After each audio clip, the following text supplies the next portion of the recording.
Gracias, presidente. Estamos tratando hoy una media sanción que viene de la Cámara de Diputados. Son nada más que 13 artículos, así que creo que es muy sencillo explicar de qué se trata. Es una iniciativa del bloque radical de diputados que después cosechó amplio consenso en un debate plural donde se tomaron su tiempo, muchas reuniones de comisión, con reuniones técnicas, opinó la Oficina de Presupuesto del Congreso. Esa media sanción tuvo tanto apoyo que salió por 2/3 en la Cámara de Diputados y vino acá hace casi 2 meses. ¿Sí? Yo creo que lo podríamos haber tratado antes, pero bienvenido que se trate ahora. ¿Sí? En el debate en comisión hubo 3 reuniones informativas, vinieron expertos, dieron su opinión sobre el sistema previsional y también sobre este proyecto de ley. Y finalmente le dimos despacho a esto que estamos tratando hoy. ¿Qué es lo que hace este proyecto? Lo voy a explicar bien rápido. Lo primero que hace es ajustar las jubilaciones por la inflación.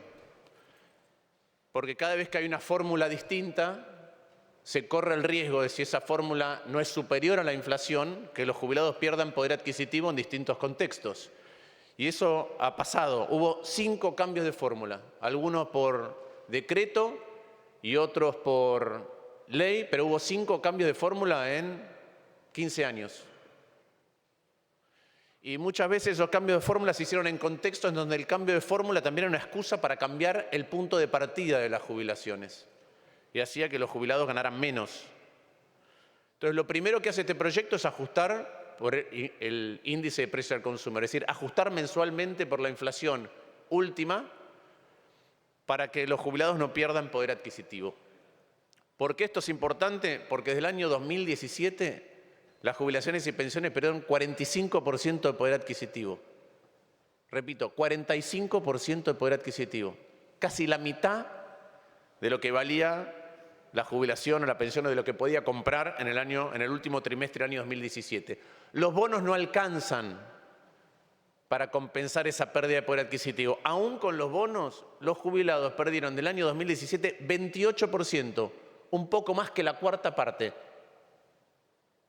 Si tenían 4 pesos, 3 para comprar tienen ahora. Esa es la magnitud del ajuste que han sufrido nuestros jubilados y pensionados. Y eso obviamente genera una angustia enorme, gigantesca. Los bonos además son arbitrarios, son discrecionales, no generan ningún tipo de certidumbre. Entonces un jubilado o un pensionado no sabe si el mes siguiente puede comer o puede comprar los remedios si tuvo alguna urgencia, los remedios que usa siempre, o va a poder pagar el gas o la luz o el alquiler. Entonces se trata de dar un poquito más de certidumbre con respecto a la capacidad adquisitiva de los jubilados. Lo segundo que hace el proyecto es dar un incremento adicional, pero ese incremento adicional es solamente para compensar la pérdida que tuvieron por la inflación de 20,6% de enero.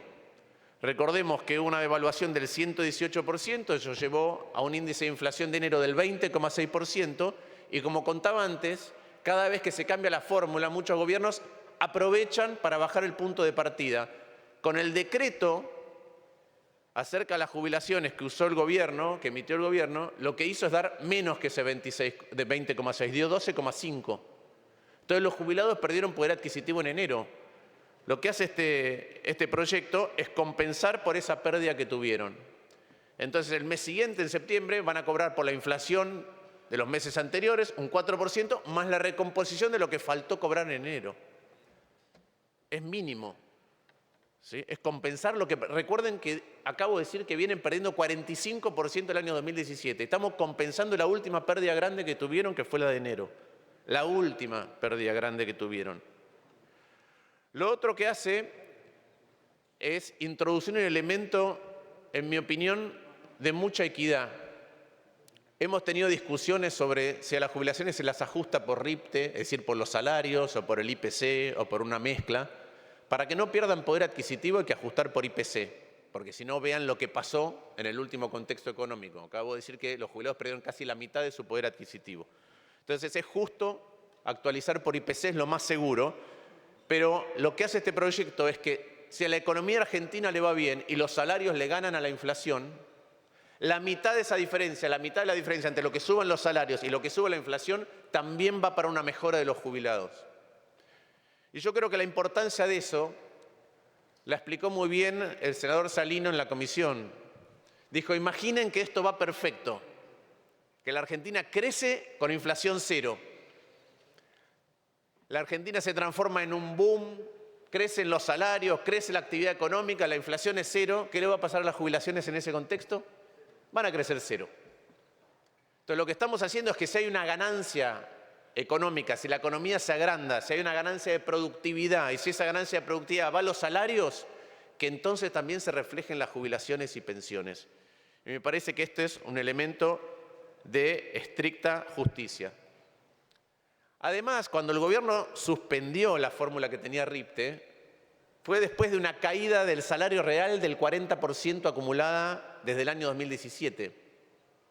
Como esta es una economía cíclica y no puede caer tanto el salario real, en algún momento el salario real se tenía que recuperar. Justo el gobierno lo suspendió en un momento en que el propio gobierno pensaba que el salario real iba a crecer. Todavía no está pasando como debería pasar. Pero entonces esto les da una parte de esa ganancia de que la economía se haga más grande y mejor. Si eso ocurre, que los jubilados también participen de eso, habida cuenta de que han estado castigados tan fuerte durante tanto tiempo en el pasado. ¿Qué es lo otro que hace este proyecto? Pone como mínimo para las jubilaciones y pensiones, para las jubilaciones, la canasta básica. ¿Sí? Voy a explicar un poquito qué es la canasta básica. Hablamos de la canasta básica, pero para entender qué es la canasta básica y para ver si es un mínimo razonable. La canasta básica se calcula así. Se calcula cuántas calorías necesita una persona para vivir. ¿Cuántas calorías necesita una persona para vivir? Y a partir de esas calorías se ve en base a los usos y costumbres de la sociedad, es decir, cuál es nuestra dieta, cuál es la manera más barata de comprar esas calorías. Esa es la canasta básica alimentaria. La canasta básica total, lo único que hace es multiplicar eso por 2,2. Le está diciendo a alguien que si puede comprar 2 veces las calorías que necesita para vivir, no es pobre. Para que vean, cuando decimos cuánta pobreza hay en la Argentina, qué bajito es el umbral. Es comprar solamente 2 veces, de la manera más barata posible, las calorías que alguien necesita para vivir. Por eso coincido con el senador preopinante, el otro miembro informante, que esto fue una cosa arbitraria, una línea arbitraria que se determinó en diputados, en el consenso de diputados, pero entendamos que es más bien modesta. ¿Por qué? Porque mientras esa es la canasta alimentaria, ¿sí? Y a veces hay algunos que dicen que la canasta alimentaria para los jubilados es menor. ¿Por qué? Porque es verdad que cuanto mayor es la edad, menos calorías se consume.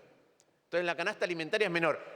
Pero esa canasta alimentaria no incluye limpieza, insumo de farmacia, medicamentos, transporte, vivienda, recreación, vestimenta, no incluye nada. Entonces le estamos poniendo un escalón muy bajo. Eso es lo que está haciendo el artículo 4. Esa es la importancia del artículo 4. Es mínimo, puede ser arbitrario, pero es mínimo ese sostén que se le está poniendo a los jubilados y pensionados. ¿Qué otra cosa hace este proyecto? Exige información adicional para poder pensar cómo se hace un cambio estructural que haga más sustentable a nuestro sistema. En particular, exige información sobre la miríada de sistemas que hay dando vuelta en el país. Cuando nosotros hablamos del régimen general de jubilados y pensionados de la Argentina, sepamos que ese régimen general, que es la 24241, abarca a menos de la mitad de los jubilados. El resto está en otros sistemas. Está en sistemas provinciales, en cajas profesionales, en cajas estatales, en cajas privadas. Es menos de la mitad. Para que un sistema sea justo, tenemos que abordar la totalidad de esos sistemas. Ahora hace mucho que no se produce información sobre qué tan justos y equitativos son esos sistemas que solventa el propio Estado Nacional y por ende el resto de los argentinos. Y cuando hablamos de regímenes diferenciales o especiales, lo que estamos diciendo es que la proporción entre lo que se aporta y lo que se gana es distinta que para el jubilado de a pie. Y lo que tenemos que hacer es equiparar eso, pero no podemos saber ni cuánto cuesta, ni cuántos beneficios, es decir, cuánto privilegio hay si no tenemos datos. Y este gobierno se la pasa hablando de la jubilación de privilegio, de que corrigió la jubilación de privilegio, pero no corrigió nada. Lo único que dijo es que no hay jubilaciones de privilegio para adelante para presidente y vice. Pero de todo el resto de las jubilaciones, que son distintas de la que cobra un jubilado de la mínima, no dijo nada. Si son justas o injustas, si hay que modificarlas o no. Hay varios, nosotros tenemos proyectos acerca de cómo modificarlas.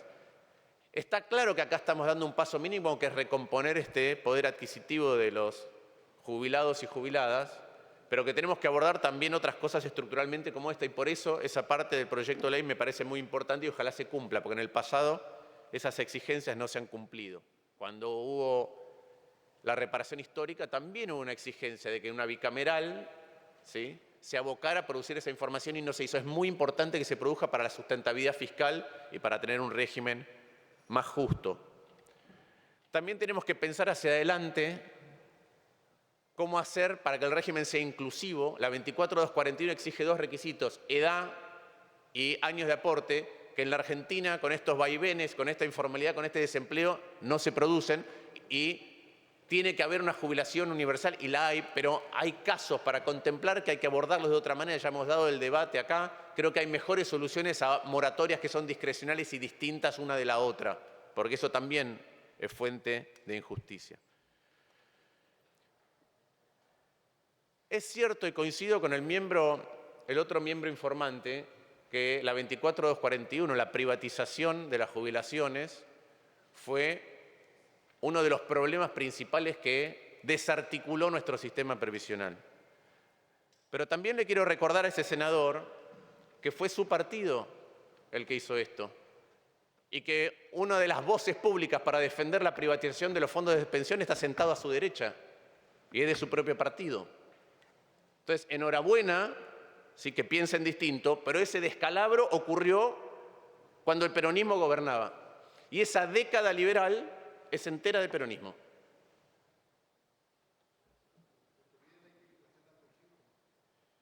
Sí, nosotros tenemos eso, pero ustedes no se hacen cargo, nosotros sí.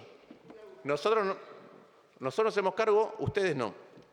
Esa privatización de los fondos de pensión, porque si no, parece que lo hizo otro, ¿no? Y la privatización de YPF y la privatización de las jubilaciones y pensiones en la Argentina las hizo un gobierno peronista. ¿Qué otra cosa hace este proyecto en su artículo 10? Le exige al gobierno que le pague a las cajas provinciales en 6 meses y también a aquellos jubilados que tienen sentencia firme, es decir, juicio por su jubilación, porque es lo que corresponde. Y se habla de las cajas provinciales como si fuera un ahorro, decían la magnitud del ahorro, pero del otro lado hay una provincia que tiene que pagar a los jubilados y pensionados de su caja. Ya hubo una transferencia en la época, o algunas no transfirieron cuando se sancionó la 24241, y después hay muchas leyes acerca de cómo abordar eso. Entonces no se pueden obviar las leyes. Esta ley, ahora, este proyecto, le recuerda al Gobierno Nacional que tiene que cumplir con la ley y que le pone un plazo perentorio para cumplir por la ley. Y por último, la Oficina del Presupuesto del Congreso opinó sobre este proyecto, opinó en diputados, opinó cuando vino acá la media sanción, y como se dijo, el costo del aumento que será de los jubilados es igual o inclusive un poco menor que el costo de haber bajado el impuesto a los bienes personales, es decir, del impuesto que se le cobra a los más ricos entre los más ricos. Eso es, un costo y otro. No entiendo por qué uno está bien y otro está mal. En mi opinión es exactamente al revés. Pero además, a pesar de que nuestro bloque hizo propuestas, el gobierno no quiso cobrar más por el blanqueo, ¿no? Hace una tasa bajísima para blanquear, bajísima, 0 por la reglamentación. El presidente fue y dijo en un programa que había métodos inclusive para ganar plata blanqueando. Al que no pagó nunca impuestos, no pagó IVA, no pagó ganancia, no pagó bienes personales, no pagó débitos y créditos. A ese le condonamos. Ahora, darle a los jubilados está mal. Recomponerles a los jubilados lo que perdieron está mal. El presidente también dijo que el que evade es un héroe. Es decir, el que no paga sus impuestos es un héroe. Ahora, claro, después falta la plata para pagar a los jubilados que pusieron el lomo durante muchos años. También se dijo, el decreto del DNU 656, 100.000 millones de pesos para gastos reservados. Es decir, para gastos reservados sin control a la vista de todos, después está la bicameral, pero sin publicidad hay plata. Para los jubilados no hay plata. Nosotros estamos convencidos de que eso es inmoral, ¿sí? Y que las prioridades tienen que ser exactamente las contrarias. El presidente dijo en otra conferencia de prensa, no conferencia de prensa, en una exposición que hizo que se le fue un poco la mano con el ajuste. Es una frase que puede sonar divertida en algún lugar, pero detrás de cuando se te va la mano con el ajuste, hay gente que no puede vivir. Un tercio del ajuste que se hizo, más de un tercio del ajuste que se hizo, son los jubilados. Si se les fue la mano en el ajuste, hay millones de personas que la están pasando peor de lo que lo deberían pasar. Entonces, lo que estamos haciendo acá es nada más ni nada menos que un acto de justicia mínima. Mínima.